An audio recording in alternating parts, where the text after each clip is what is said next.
Este episodio se hace así, en voz baja, no porque tenga un toque misterioso o místico, sino porque me estoy recuperando de una faringitis y puede que aún se me note un poco en la voz. Pero también viene bien el toque un poco misterioso, porque quería hablar de uno de esos temas que a veces pueden ser incómodos y que no todo el mundo se atreve a sacar en una discusión o en una conversación. Y no voy a hablar de sexualidad, tampoco voy a hablar de la muerte, o al menos no mucho, no es mi intención. Voy a hablar de las buenas noticias. Esas buenas noticias que todo el mundo anhela, pero en las que nadie quiere creer, por las que nadie quiere dejarse convencer.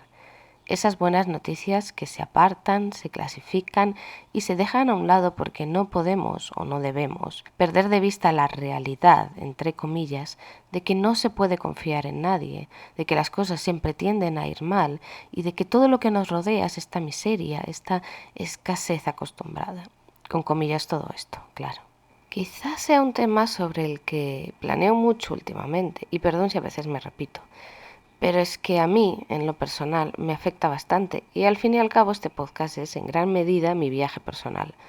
Hace algún tiempo comprendí que me sentía demasiado afectada por las malas noticias cotidianas, o ni siquiera malas noticias, no llegaban ni a ser malas noticias, sino que me había conformado a no esperar que ocurrieran cosas buenas, ni a mí ni a veces a otros. Una cosa es que lo deseara, pero otra cosa es que lo esperara realmente, que creyera en ello. Y eso no estaba bien. Yo había caído presa de ese espíritu, llamémoslo así, que nos habla a los de nuestra generación de que no solo no podemos tener esperanza, sino que ni siquiera debemos intentar buscarla. No existen opciones, nos dicen, porque todo el futuro es negro y las cosas solo van a ir a peor. Es interesante destacar que ese es incluso el mensaje que se predica en muchas iglesias cristianas. Sé que parece raro, pero sucede y sé que muchos me darán la razón. Parece que cuando suceden desgracias, a cierta clase de predicadores les sale una especie de vena masoquista que les hace alegrarse de que eso esté ocurriendo. Y no sé muy bien por qué ocurre, pero es muy siniestro. No se diferencian en nada del mundo que les rodea si su único discurso es que el mundo, ese mundo imaginario al que parece que no pertenecen, es un lugar tan lleno de maldad y corrupción que es indistinguible de la imagen que ellos mismos se han hecho de lo que debería ser el infierno. En fin, esos predicadores son bien curiosos. No es que escaseen precisamente, por desgracia. Ellos solo quieren apartarse del mundo, pero lo hacen predicando la misma ideología que ese mundo en el que supuestamente no creen. Eso también es bien curioso. También predican que todo está mal, que no hay nada bueno allá afuera esperándonos. Así que en realidad no estoy hablando solo de algo que sucede en el terreno de lo secular, entre comillas, sino que es algo que también nos encontramos cada domingo en la iglesia. Si no lo encontramos es muy fácil de encontrar. Sin embargo, hay una realidad que no se puede disimular, no se puede fingir que no existe. A veces suceden cosas buenas. Es difícil de explicar, lo sé, estoy siendo sarcástica aquí, pero a veces suceden. En Twitter es esa red social con un ecosistema tan tóxico y tan poco apetecible en ocasiones, pero también con muchos memes de gatos, todo hay que decirlo. Hay un dicho para cuando sucede algo bonito y alguien lo comparte. Se dice que eso es algo que te reconcilia con la humanidad. Puede ser la noticia de un gesto amable, de alguien que ha sido generoso sin esperar nada a cambio. Puede ser una historia de rescate de un animal o de una segunda oportunidad para alguien que estaba en una situación precaria. Son esa clase de historias que al terminar nos hacen tomar aire y ser conscientes de que a pesar de todo, qué bien que siguen pasando cosas buenas. Y quizá, si les pasan a otros, también podrían pasarnos a nosotros. Pasan muchas cosas buenas en el mundo todo el tiempo, esa es la verdad, pero no lo notamos porque no les prestamos atención. Hemos aprendido a no prestarles atención. No salen en las noticias más que a veces como coletilla final para rellenar tiempo y solo si son muy llamativas o tienen algún elemento capaz de conmover, es decir, manipular al espectador. Pocas cosas hay más eficaces para alejarte de las buenas noticias que consumir diariamente los programas informativos. No se les hace seguimiento a los finales felices, aunque todos nosotros, sin excepción, preferimos un final feliz. Y esto sucede porque estamos hechos de historias, y no podemos evitar encontrar sentido y significado en las historias ajenas, y no podemos evitar que sus moralejas, sus dichas, puedan ser aplicables a nosotros. Las buenas historias, las que tienen un final feliz, nos hacen felices a nosotros, aunque sepamos que no todos los finales son felices. ¿Qué se quiere decir cuando alguien afirma que una de esas buenas noticias, esas buenas historias, le ha reconciliado con la humanidad? Significa básicamente que nos cuesta mucho mantenernos reconciliados con el resto de seres humanos y aceptar que compartimos planeta, que compartimos sociedad y que hay que escoger las batallas y no estar dando mamporros a diestro y siniestro. Espero que sepáis qué significa mamporro porque es una palabra maravillosa. A ver, que la realidad la conocemos. Conocemos las historias de los corruptos, los malvados y los mentirosos. A todos nos han decepcionado alguna vez, a todos nos han engañado. Todos hemos creído en algo o en alguien que al final resultó ser mentira. De todos nosotros se han aprovechado alguna vez. Y nosotros mismos hemos roto, pervertido, mancillado, arruinado, corrompido y agrietado vidas, relaciones y personas. Nos lo han hecho y lo hemos hecho. El mal lo conocemos muy bien. Y la mayor parte de las veces no podemos evitar ese pensamiento de que la gente es estúpida. Los hemos visto y nos hemos visto a nosotros mismos hacer cosas absolutamente atroces, injustas e hirientes. Insisto, solo tenemos que encender la televisión y poner cualquier canal de noticias para ser conscientes de todo lo que está mal, prácticamente en directo. Y sin embargo, si hemos de ser honestos, tendremos que admitir que esa no es toda la realidad. Cuando se abre la Biblia y se leen y se reciben las palabras de Jesús, el mensaje claro que él deja es que el reino de los cielos es buenas noticias. Hay algo asombroso en su existencia, en su llegada, que hace que el tono y el sentido de las cosas cambien. A veces ligeramente, sí, pero de forma notoria al final. Es algo maravilloso que ha venido a nosotros. Hay muchísima gente que a lo largo de la historia ha creído en estas buenas noticias, que las ha vivido, las ha compartido y ha crecido en ellas. Hay gente que las sigue creyendo, mimando y haciendo crecer día a día. ¿Será, como dicen, que no es más que una forma de engañarnos a nosotros mismos frente al aparente caos y la aleatoriedad de la vida? ¿O será que a veces como humanos solo escuchamos las historias que queremos escuchar? Voy a poner un ejemplo muy tonto de esto. Hace poco hemos hecho 20 años que mi marido y yo estamos juntos. A nuestro alrededor todo el mundo cuenta historias de decepciones, rupturas y desamor.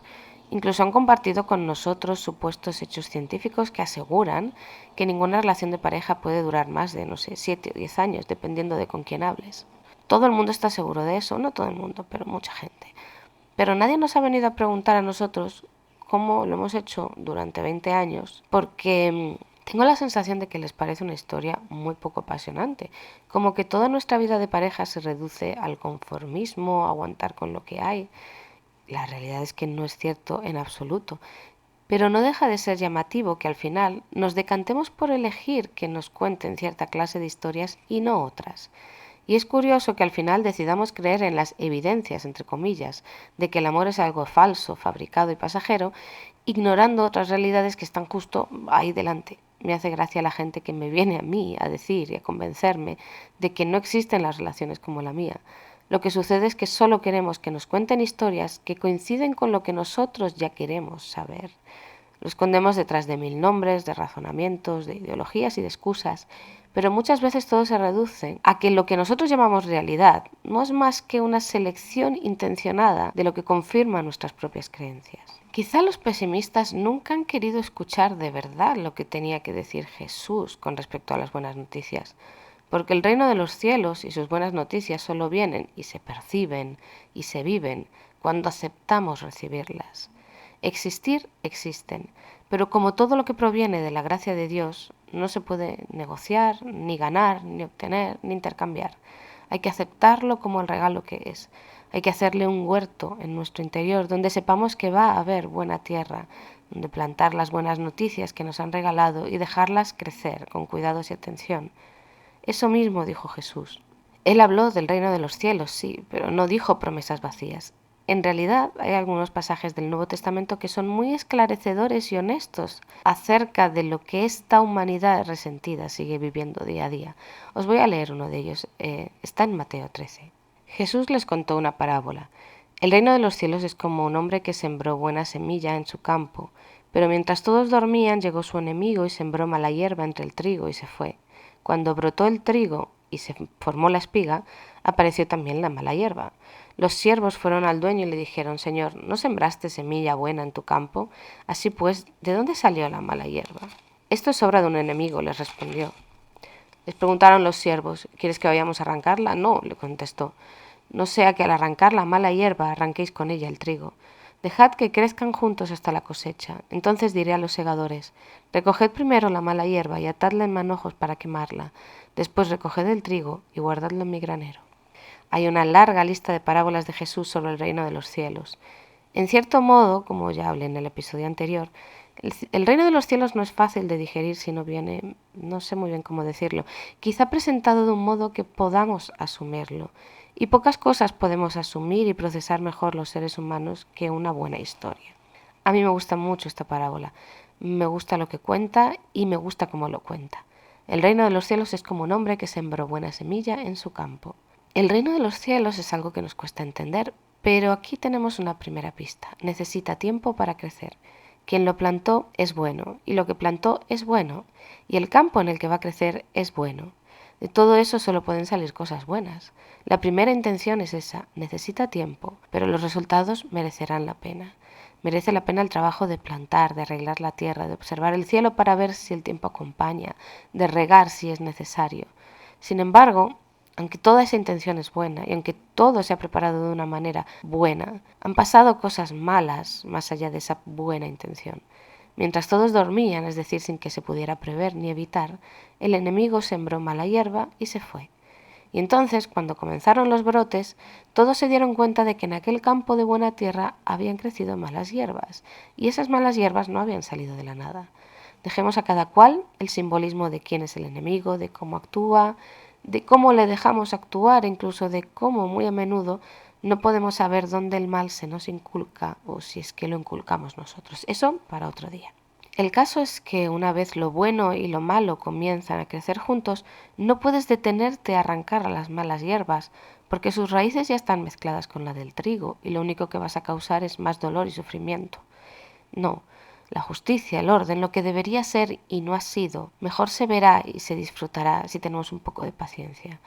No es justo, no es lo mejor, pero Jesús es honesto. Esta es la vida que nos ha tocado vivir. Sin embargo, a diferencia de lo que nosotros mismos tendemos a pensar cuando nos dejamos llevar por la narrativa cotidiana, no todo es malo, no todo son malas hierbas. Jesús no acepta esa forma de ver el mundo que se nos vende a nosotros. Él no niega el mal, pero desde luego no va a negar el bien que existe y que está aquí. Quizá Jesús se refiere al final de los tiempos, al último juicio del que habla a menudo, pero también existe en esta parábola la capa de lectura de que en un futuro inmediato podemos confiar en que la justicia de algún modo siempre prevalece. Ahora no lo vemos, pero quien plantó la semilla sabe exactamente cuál es la mala hierba y va a arrancarla. Este es el mundo en que vivimos. Lo bueno y lo malo conviven. Imaginad que hay un bote de cristal en el que alguien con muy mala intención ha mezclado azúcar blanco y sal. Según la vista o el tacto es imposible separar los granos ni siquiera distinguirlos. Pero si metes el dedo y pruebas esa mezcla, tu lengua sí podrá distinguir el sabor dulce del salado sin ningún problema. Sabemos reconocer el bien y el mal que nos rodea. Somos unos necios si no reconocemos el mal, pero también somos unos necios si no queremos creer en el bien. Y lo que Jesús nos cuenta es que lo que perdurará será lo bueno, aunque la mala hierba nos haya acompañado durante toda la historia. Es lo que os decía al principio. El hecho de que existan malas noticias no es razón para creer que las buenas noticias no existen. Hay un espacio grande para, como dicen, reconciliarse con la humanidad, con esa humanidad que aún conserva la imagen de Dios en ella. No es no luchar contra el mal, no es ignorar la corrupción, no es omitir la justicia que se debe hacer. Es dejar que en nuestro huerto interior las buenas noticias tengan una buena tierra en la que crecer. Y las buenas noticias pueden ser particulares o pueden ser globales, pueden ser cosas pequeñas o grandes, es todo eso al mismo tiempo. Es, sobre todo, dejar de lado la ponzoñosa miseria de creer y alimentar siempre lo malo. Si os paráis a leer la Biblia, aunque solo sea un poquito, al menos algún trozo del Nuevo Testamento, podréis ver que este alimentar la buena semilla, la buena noticia, hace crecer lo bueno en nosotros para compartirlo con el mundo. Es una de las partes fundamentales del Evangelio de Jesús. Porque una de las cosas más hermosas que nos ofrece este Evangelio es la oportunidad de convertirnos nosotros en esa parte de la humanidad que puede reconciliar y hacer reconciliar al resto. Yo soy Noa Alarcón y esto es El Camino.